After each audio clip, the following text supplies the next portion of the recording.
How to fix MoonPay crypto purchase failed. MoonPay buy crypto fix. To fix a failed MoonPay crypto purchase, the first thing to check is your bank card eligibility. Verify your account details and ensure that you have enough funds for both the crypto and network fees. Now what you can do is first is try to call your bank to allow cryptocurrency transactions, because some banks block digital asset purchases by default.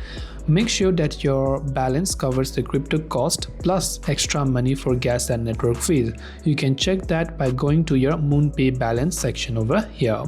Now wait for any type of pending hold, because temporary pre-authorization verification charges to clear before trying again, and check if you have hit your daily spending limit with your card issuer.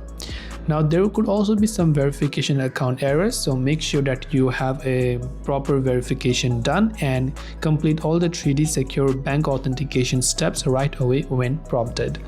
This way you can hopefully fix your crypto purchase if you are trying to buy some crypto and if it is failing for any significant reason.